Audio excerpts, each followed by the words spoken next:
Jadi di Quran sampean lah dikandani Gusti Allah mengenai Fir'aun sauno kae ya. Tapi gak ono sing ayat sing mengenai rakyat Fir'aun. Gak ono. Sebab rakyatnya Fir'aun tidak ada masalah. Karena mereka mandiri seperti orang Jombang. Mereka tidak terseret oleh Fir'aun, tidak terseret oleh keadaan-keadaan di pusat kerajaannya. Rakyatnya beres-beres saja. Bahkan lebih makmur rakyatnya Fir'aun pada waktu itu dibanding kita sekarang. Mereka sampai bisa berkuasa 1200 tahun. Indonesia belum tentu sampai setua itu nanti. Mojopahitannya hanya hampir 300 tahun. Kalau Demak hanya 1 sidak paling pol. 1 sidak sapi turute ya. Jadi ini aku kepingin ngomong ini. Kalau kita tarik garis, Fir'aun itu bukan raja besar. Dia disebut oleh Allah berkali-kali di Quran karena dia adalah contoh dari manusia yang punya masalah. Yang tidak punya masalah tidak disebut di Al-Quran. Jadi awakmu gak disebut di sopo-sopo, di dindi, awakmu gak direken, berarti sampean gak ada masalah. Sing direken itu sing gak ada masalah. Nah, Fir'aun itu bukan raja besar. Ada 3 nama, Fir'aun, Haman, Korun. Yang berkuasa mengatur segala macam urusan politik dan ekonomi hanya adalah koalisi atau kerjasama antara Haman, itu Perdana Menteri, dengan Korun, itu konglomerat. Jadi semua masalah diatur oleh mereka, Haman sama Korun. Fir'aun itu pokoknya dadekno simbol, dadekno boneka, di Gusti Allah no. Sampai akhirnya Fir'aun percaya bahwa dia Gusti Allah temen. Hanya wong goblok sing percaya nek dia Gusti Allah, kita betul. Berarti Fir'aun goblok. Sampai Fir'aun bilang sama Haman, "Man, aku kayakno gedung sing dukur, cek aku iso ndelok Gusti Allah Nabi Musa." Hanya orang bodoh yang tidak mengerti konsep mengenai Tuhan, dipikirnya Tuhan itu dicari dengan setinggi-tingginya gedung. Mas Yoko numpak pesawat juga keperuk Nabi Khidir kok. Kan gitu. Nah, jadi teman sekalian, rakyat di Mahabharata itu ada pertarungan Kurawa Pendawa, itu pemerintah melawan pemerintah. Tapi rakyatnya tidak ada masalah. Nah, kita jadilah Jombang yang tidak ada masalah dengan Indonesia, dan Indonesia jangan punya masalah dengan Jombang. Jombang muring-muring diringkes Indonesia itu. Benar ya? Pokoknya jangan gak masalah nang Jombang. Jadi tolong Anda lihat kekuasaan-kekuasaan di dunia itu seperti itu. Jadi Fir'aun itu bukan raja besar. Fir'aun itu adalah orang bodoh yang dibonekakan, dijadikan simbol, digawe meden-medeni wong. Ya. Dan dia memang oleh Allah sendiri dijadikan simbol dari orang yang bodoh dan tersesat, jahiliyah. Sehingga mayatnya, jenazahnya dibiarkan sampai hampir 1 milenium lebih 300 tahun.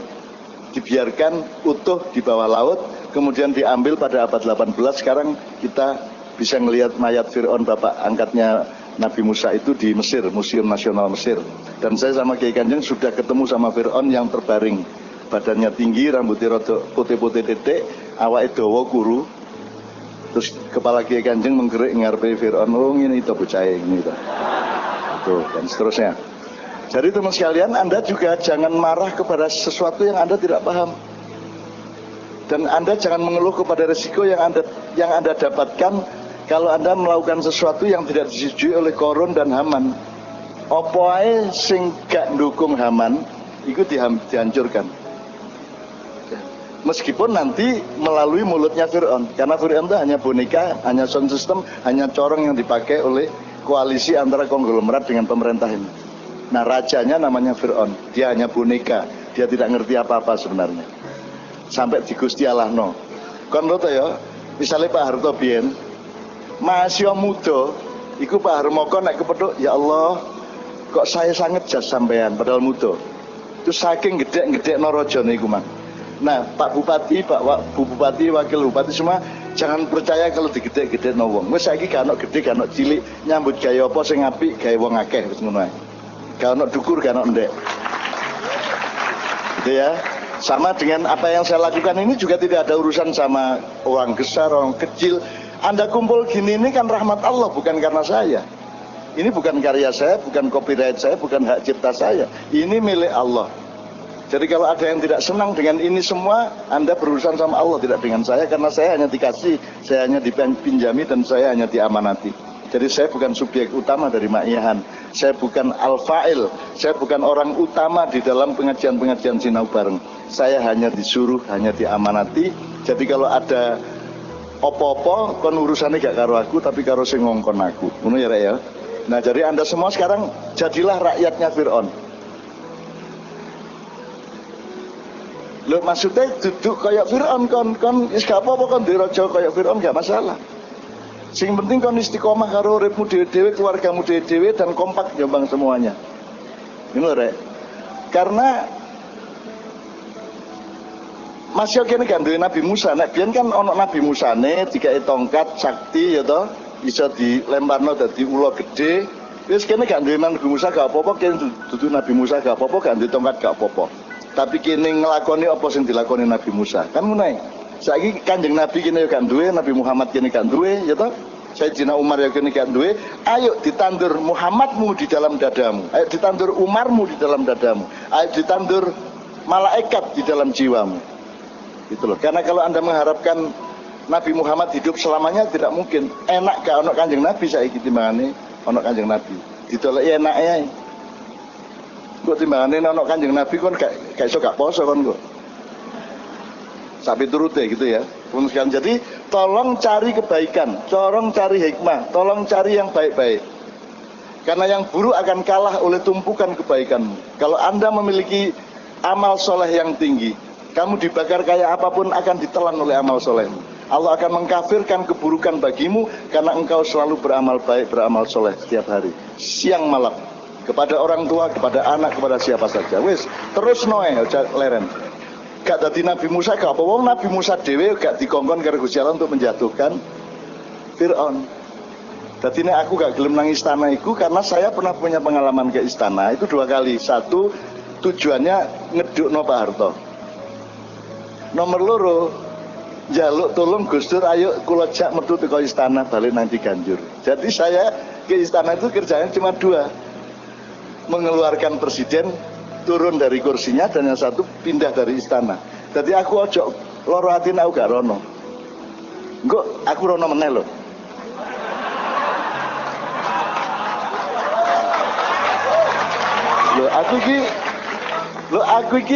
Aku mek nuruti aturan Gusti Allah bahwa umaro itu harus sowan kepada ulama.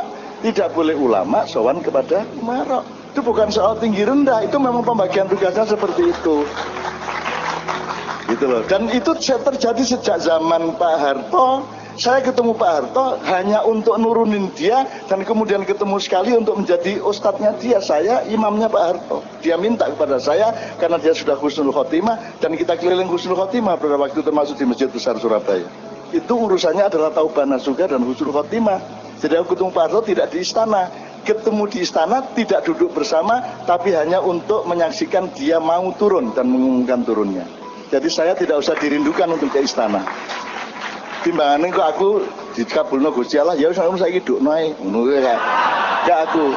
Makanya saya sekarang bersama Anda semua rakyat Fir'aun yang tidak pernah diceritakan di Al-Qur'an karena Anda tidak punya masalah, karena Anda tetap kompak, tetap Gus Dur, tetap Mbah Hasim, tetap Durasim, tetap kompak satu sama lain. Benar ya? Oke.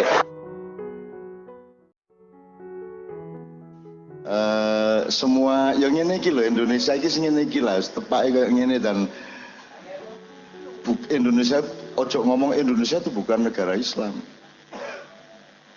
Indonesia itu negara yang yo Islam, yo Kristen, yo kebatinan, yo Katolik, yo Dharma Gandul, yo kabeh ono di Indonesia. Ojo ngomong bukan, karena dia bagian ya.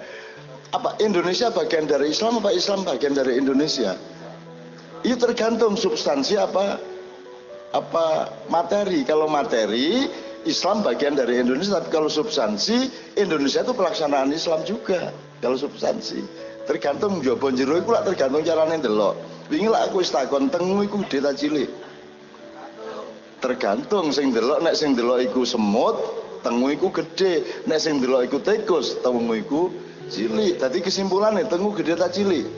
Tergantung, kan begitu. Nggak bisa kita nuduh-nuduh dengan mudah. Semua dinamis, semua ada koordinatnya, semua ada makomat. Kalau bahasa Arabnya ada tasrih dan ada bunyan. Bunyan itu anatominya. bangunannya, kalau tasrih itu konstruksinya. Itu kita harus belajar itu. Jadi bukan malam ini tok kita sinau bareng. Saiki ke Indonesia kudu sinau bareng. Bu Mega kudu sinau, Bu Jokowi kudu sinau, PDIP kudu sinau, dan Polri itu sinau, Pak Tito itu sinau. Takon nang aku takon, cek lumayan. Para habaib gak ono sing takon karo aku. Ya apa? Wis merasa yakin. Gitu loh. Padahal gak mungkin ono menungso iku sempurna kebenarannya, kan betul enggak? Kan gitu. Jadi nek aku bendino takon nang awakmu, anggitmu aku rene iki ceramah, tak gak aku rene iku tak delok awakmu kira-kira apa ya pikirane, atine, keadaane. Aku mempetakan dulu. Mas Helmi, Mas Ale itu takon sapa sing teko engko, penggaweane apa arek endi ae. Ngono lho. Itu kita pelajari itu dalam rangka menjawab pertanyaan-pertanyaan supaya kita sinau bareng. Jadi iki sing sinau gak bengi kita. Indonesia saiki betul-betul kudu sinau. Dan ayo sinau nang wong tua-tua lah. Indonesia gak duwe wong tua-tua. Tak kayak contoh kecil aja. Keris itu senjata apa bukan? Sing senjata, pisau senjata apa bukan? Pisau termasuk sajam apa tidak? Aslinya pisau itu untuk bunuh orang apa ngiris berambang? Ngiris berambang. Pisau itu bukan senjata, cuman digunakan oleh manusia untuk menjadi senjata tajam.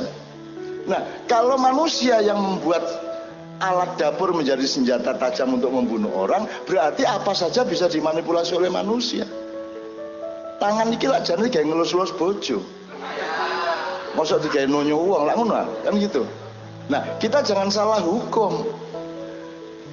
Pisau digawe matane wong sing dilarang pisone, ya salah. Supaya tidak ada pembunuhan dengan pisau, pisau dilarang. Kok kena Abu Nawas kapok kon. Abu Nawas dihukum karena membawa pisau. Loh, kenapa saya membawa pisau? Tidak boleh, dikhawatirkan membunuh orang. Terus Abu Nawas dihukum 2 tahun. Abu Nawas, oke, saya jalani hukuman asal dengan Pak Hakim satu kamar. Loh, kok dengan Pak Hakim? Pak Hakim juga salah karena membawa alat kelamin kemana-mana.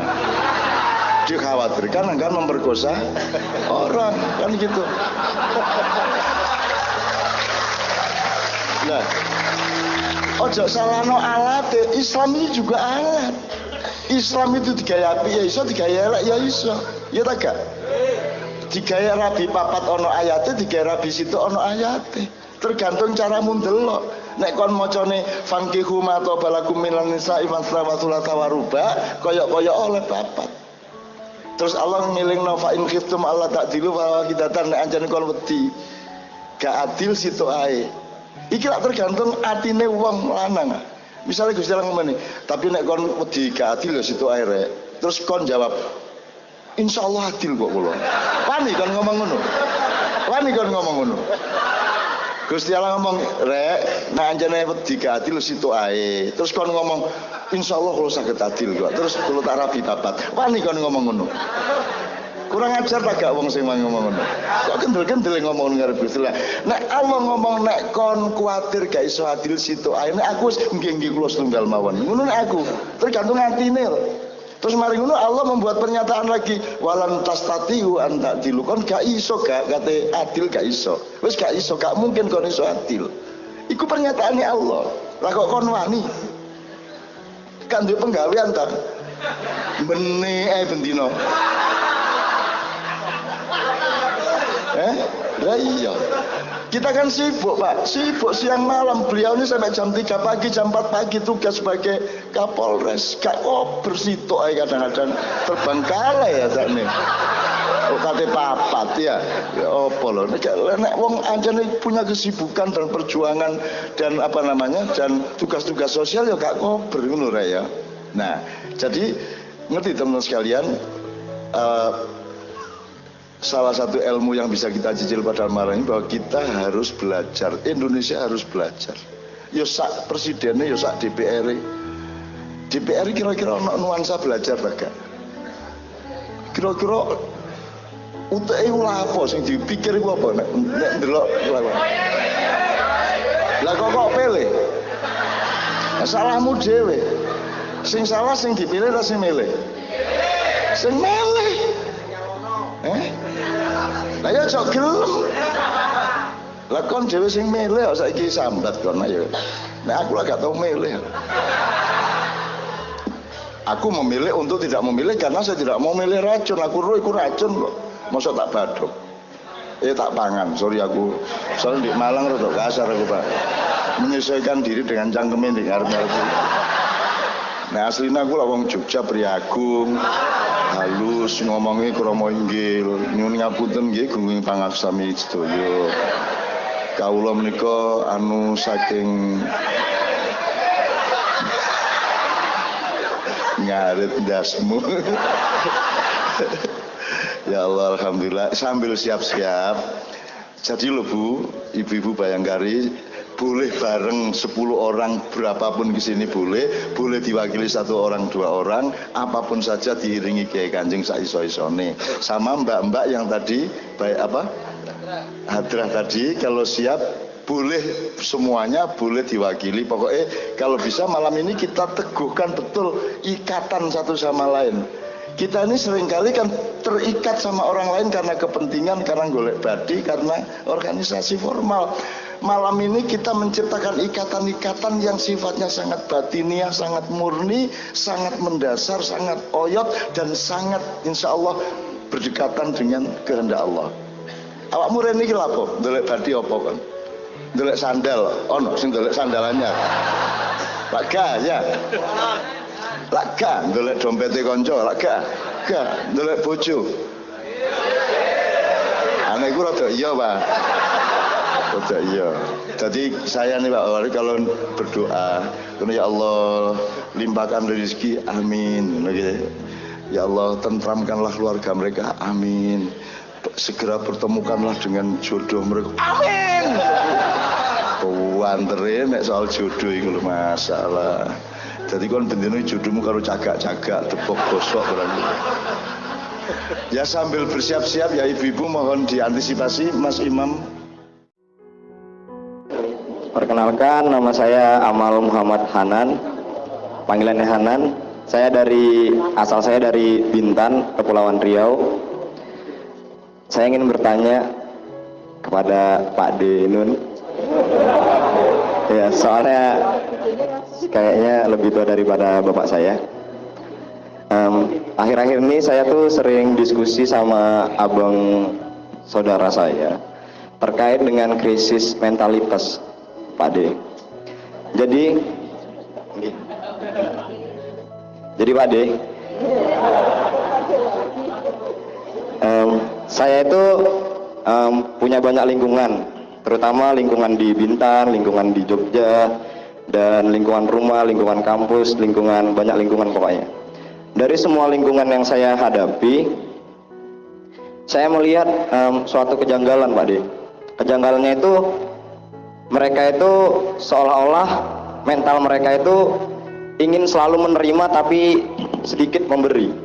Jadi contohnya gini, misalnya mereka kerja kalau di tempat saya, teman-teman saya di Bintan, itu kerjanya biasanya di resort, jadi biasa jadi kitchen, terus housekeeper dan segala macam terkait perhotelan.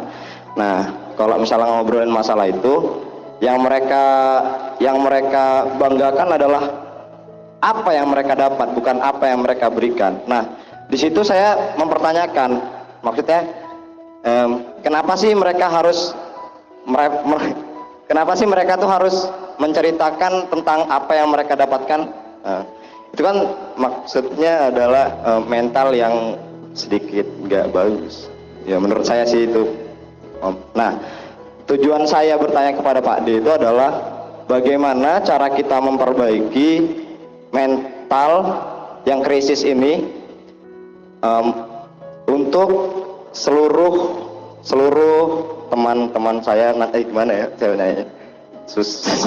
Ya pokoknya intinya tentang itulah Pak D, tentang bagaimana cara memperbaiki mental. Saya kira Anda tidak perlu jauh-jauh memperbaiki mental teman-teman.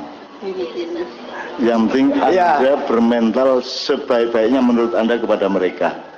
Jadi sebenarnya nomor 1 itu tadaburmu yang bermanfaat dan enak untuk mereka. perkara mereka itu. Jadi gini, dakwah yang terbaik adalah bilhal. Ya Anda sendiri itu berlaku bagaimana itu dakwah yang baik.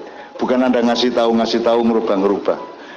Kalau bisa alhamdulillah, tapi kalau tidak nanti malah destruktif, malah mudorot, malah jadi kebencian satu sama lain. Mulanya jangan gampang-gampang nyuruh orang sholat tahajud segala macam kalau jam 2 malam. Jangan-jangan orang yang Anda WA itu sedang sholat tahajud, kok ngomong sholat tahajud nesu wonge.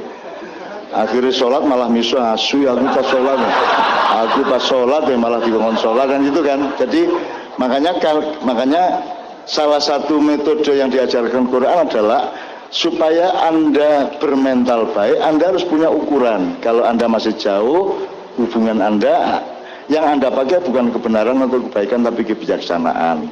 Kalau sudah satu kantor, satu lingkungan, kebaikan, fastabiqul khairat. Kalau yang pertama tadi, ud'u ila sabili rabbika bil hikmah. Kalau sudah sangat dekat, sudah akrab, baru Anda ngomong benar enggak apa-apa. Kalau belum dekat, benar harus disortir, harus diedit. Enggak setiap kebenaran bisa Anda omongkan. Jangankan Anda sama teman, komandan sama prajuritnya saja tidak semua hal diomongkan. Itu namanya kebijaksanaan. Jadi nomor satu, hidup itu bijaksana. Nah, seberapa kebenaran bisa Anda pakai, 100% apa 50% apa bahkan kadang-kadang cuma 5% kebenaran itu bisa Anda omongkan demi kebijaksanaan, kan gitu. Nah, satu, jadi Anda yang penting Anda berlaku bijaksana dan mental yang baik. Terus dikit, mental itu gini, ada komponen-komponen yang dipahami secara berbeda antar kebudayaan. Kemudian kita mengacu kepada Al-Quran. Kalau Anda mencari kata mental di Al-Quran tidak ada. Ya, yang ada itu akhlak, ya, nafas. Ya, nafas itu diri dengan tekanan nafsu. Kalau akhlak itu perilaku. Jadi mental itu kira-kira adalah adonan atau racian atau dialektika atau pengolahan antara akal dengan hati yang belum menemukan ketepatan atau bahkan sesuatu salah satu komponen yang negatif dominan. Itu namanya mental yang buruk. Jadi mental itu keluarnya adalah akhlak.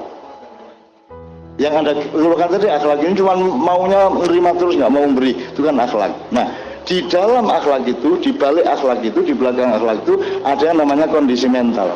Jadi kondisi mental itu sebenarnya adalah bagaimana Anda mengelola tiga ini: syahwat, hati, akal.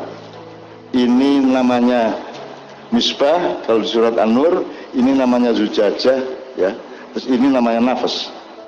Nah, ini kan ditaruh di tengah-tengah. Sebenarnya ini hubungannya sama Tuhan. Jadi kehendak Anda itu, Anda bagian dari kehendak Allah. Bahkan seluruh yang berlangsung dalam kehidupan itu sesungguhnya kehendak Allah. Tapi aja diartikan bahwa Allah sama Anda berbeda. Ini harus dipahami dengan resolusi agak tinggi, ya. Tetapi hati manusia kebanyakan dipengaruhi oleh arus dari bawah, ya perut, ya syahwat. Biasanya hatinya mengambil keputusan berdasarkan pertimbangan perut dan pertimbangan syahwat. Nah, makanya kita disuruh gini, kalau misalnya ini ya, kue ndelok badang pitik, ya, badang itu bangkai. Anda melihat bangkai anjing sudah bau, Anda langsung muntah kan? Langsung mau muntah, gitu ya. Anda harus tahu bahwa mekanismenya tidak semudah itu. Meripat Anda melihat bangkai, hidung Anda mencium bau busuk dari bangkai, dia lapor ke otak. Terus otak merumuskan, otaknya menawarkan kepada hati, diterima apa tidak. Hatinya bilang jangan diterima. Terus dia kembali ke otak, otaknya merentah kepada mulutnya untuk gitu. Jadi itu ada sekian jalur. Gitu, ada sekian jalur, DPR pusat, DPR daerah, wali kota, terus Sri Sultan, Ratu Emas, mubeng itu. Jadi Mas, makanya Anda harus nyawiji. Anda harus berlatih agar supaya ada keseimbangan antara semua unsur tadi. Karena letaknya api di sini, Mas. Letaknya api di sini, di syahwat Anda. Itu letaknya api. Api itu tidak ada batasnya. Makanya orang sudah punya 10 triliun, dia tidak pernah cukup karena itu yang namanya syahwat. Api itu bisa membakar apa saja, dari satu pendol korek, bakar karpet, bakar gedung, bakar semua, bakar sak Panembahan, sak Keraton, sak Jogja, sak dunia bisa terbakar hanya oleh api kecil. Karena api tidak ada volumenya. Karena api itu setengah rohani, makanya dia neraka, yang satunya surga. Nah, kalau air ada liter, kalau benda padat ada kilogram, kalau panjang ada meter dan seterusnya. Kalau api tidak ada ukurannya, yang ada ukurannya adalah suhunya, tingkat panas atau kehangatannya. Maka Anda harus berarti nomor satu hidup adalah berperang melawan syahwat Anda. Ya, jangan berdiri sewaktu-waktu. Hanya berdiri gara-gara Pak. Gitu ya Mas ya. Nah, mental adalah dismanagement antara tiga tadi Mas. Jadi gampangannya kalau di filsafat, loh sebelum ngomong dipikir dulu baru mulut. Hatimu pengen, tapi jangan dari hati ke mulut. Hati ke akal dulu baru ke mulut. Karena akal itu adalah zujajah. Zujajah itu adalah tabung kaca. Tabung kaca itu adalah alat untuk membatasi. Anda maunya kan istri 10 tidak cukup. Kalau nurutin ini, ya Bu ya, tidak cukup.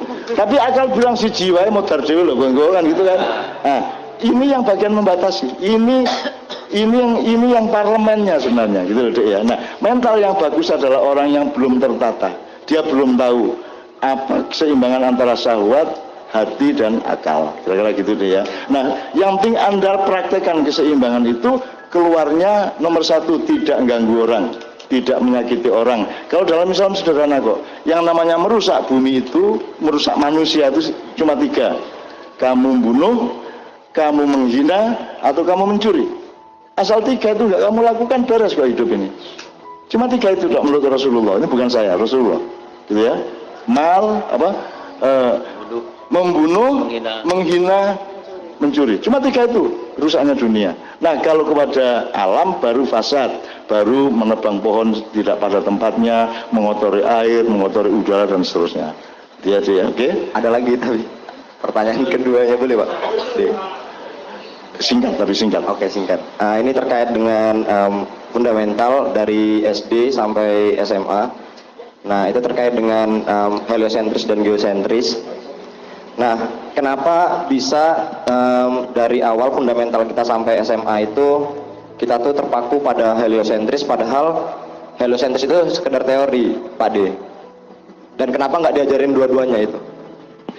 Iya Mas, problem besar soal pendidikan di Indonesia juga karena pendidikan tidak dilakukan sebagai pendidikan dan tidak dengan niat pendidikan, tapi niatnya niat kapitalisme, niatnya proyek, niatnya tender-tender. Jadi tidak ada konsentrasi kepada manusia. Jadi mending daripada Anda mengeluh tentang sistem pendidikan, Anda nggak bisa, Anda jadi menteri saja, Anda nggak bisa memperbaiki itu. Jadi menurut saya Anda sekarang mumpung masih muda, ya, Anda berpikir kurikulum yang benar bagaimana. Kurikulum itu kan untuk manusia, bukan manusia untuk kurikulum. Sekolah itu nomor 1, jangan soal ilmu. Nomor 1 anakmu sekolah itu 1 untuk belajar bergaul, belajar mengenali macam-macam teman, belajar mengenali alam, belajar berlaku ke orang tua gimana, ke orang muda gimana, sesama anak kecil gimana, berlaku kepada binatang gimana, gitu deh. Nah sekarang kita itu megalomania, TK kita minta hafal Quran. Piye gue? Masuk TK dites bisa nulis apa enggak lo piye teh? Saya punya teman Cina mengeluh kepada saya, Cak, saya ini mu'alaf, anak saya mau saya sekolahkan di pesantren supaya bisa nulis Arab, bisa ngaji. Begitu saya bawa ke pesantren, kayaknya tanya sudah bisa ngaji belum? Belum. Sudah bisa nulis Arab? Belum. Nggak bisa diterima. Loh, saya ini masukkan ke pesantren supaya diajari nulis Arab dan ngaji kok malah dipersyarati. Kira piye to iki? Makanya Anda belajar pada ulama semuanya, Anda belajar sama ustadz. Saya tidak meremehkan siapa-siapa, Anda belajar ke semuanya. Tapi tetap yang berdaulat adalah Anda, gitu ya.